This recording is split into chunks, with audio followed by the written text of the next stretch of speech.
They came to Bethsaida, and some people brought a blind man and begged Jesus to touch him.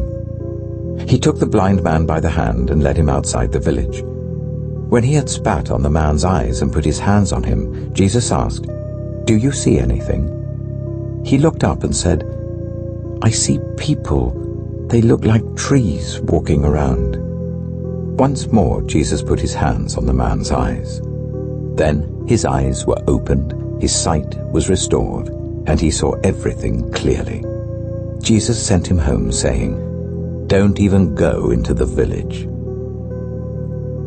Jesus and his disciples went on to the villages around Caesarea Philippi. On the way he asked them, "Who do people say I am?" They replied, "Some say John the Baptist, others say Elijah, and still others, one of the prophets." "But what about you?" he asked. "Who do you say I am?" Peter answered, "You are the Messiah." Jesus warned them not to tell anyone about him. He then began to teach them that the Son of Man must suffer many things and be rejected by the elders, the chief priests, and the teachers of the law, and that he must be killed, and after 3 days rise again. He spoke plainly about this, and Peter took him aside and began to rebuke him. But when Jesus turned and looked at his disciples, he rebuked Peter. "Get behind me, Satan," he said. "You do not have in mind the concerns of God, but merely human concerns." Then he called the crowd to him along with his disciples and said, "Whoever wants to be my disciple must deny themselves and take up their cross and follow me. For whoever wants to save their life will lose it, but whoever loses their life for me and for the gospel will save it. What good is it for someone to gain the whole world, yet forfeit their soul? Or what can anyone give in exchange for their soul? If anyone is ashamed of me and my words in this adulterous and sinful generation, the Son of Man will be ashamed of them when he comes in his Father's glory with the holy angels." And he said to them, "Truly I tell you, some who are standing here will not taste death before they see that the kingdom of God has come with power." After 6 days, Jesus took Peter, James, and John with him and led them up a high mountain, where they were all alone. There he was transfigured before them. His clothes became dazzling white, whiter than anyone in the world could bleach them. And there appeared before them Elijah and Moses, who were talking with Jesus. Peter said to Jesus, "Rabbi, it is good for us to be here. Let us put up 3 shelters, one for you, one for Moses, and one for Elijah." He didn't know what to say. They were so frightened. Then a cloud appeared and covered them, and a voice came from the cloud. "This is my Son, whom I love. Listen to him."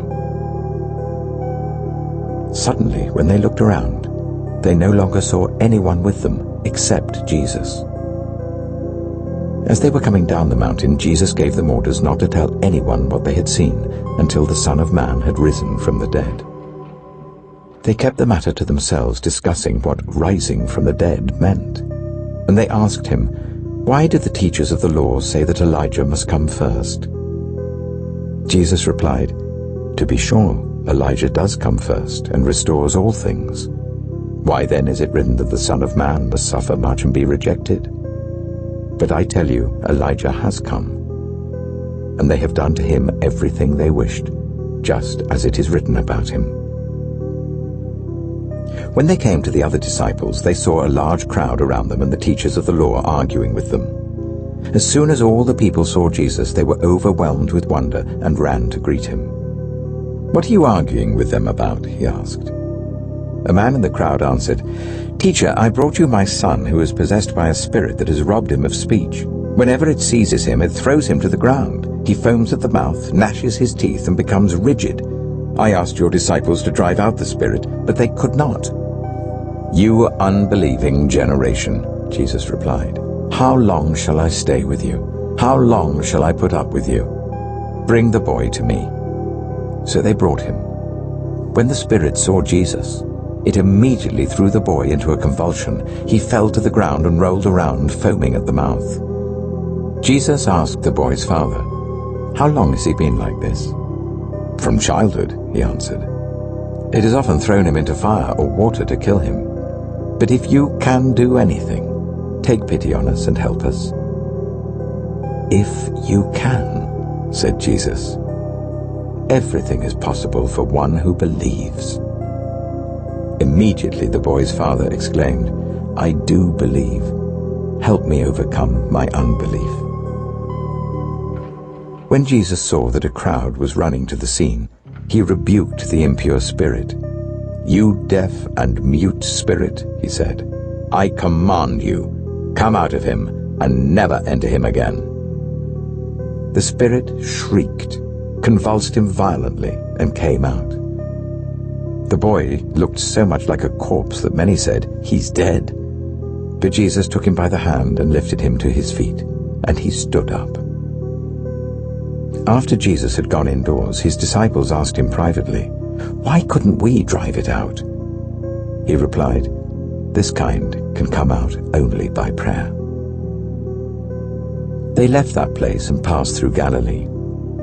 Jesus did not want anyone to know where they were, because he was teaching his disciples. He said to them, "The Son of Man is going to be delivered into the hands of men. They will kill him, and after 3 days he will rise." But they didn't understand what he meant and were afraid to ask him about it. They came to Capernaum.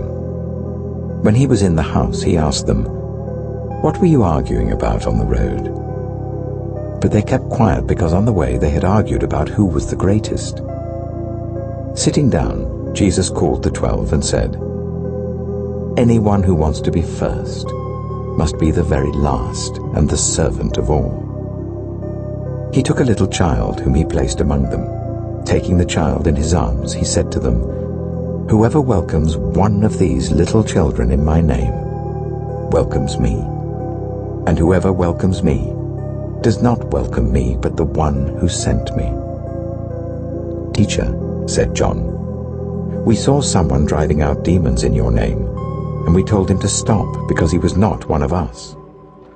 "Do not stop him," Jesus said, "for no one who does a miracle in my name can in the next moment say anything bad about me. For whoever is not against us is for us. Truly I tell you, anyone who gives you a cup of water in my name, because you belong to the Messiah, will certainly not lose their reward. If anyone causes one of these little ones, those who believe in me, to stumble, it would be better for them if a large millstone were hung around their neck and they were thrown into the sea. If your hand causes you to stumble, cut it off. It's better for you to enter life maimed than with 2 hands to go into hell, where the fire never goes out. And if your foot causes you to stumble, cut it off. It's better for you to enter life crippled than to have 2 feet and be thrown into hell. And if your eye causes you to stumble, pluck it out. It's better for you to enter the kingdom of God with 1 eye than to have 2 eyes and be thrown into hell, where the worms that eat them do not die, and the fire is not quenched. Everyone will be salted with fire. Salt is good, but if it loses its saltiness, how can you make it salty again? Have salt among yourselves and be at peace with each other.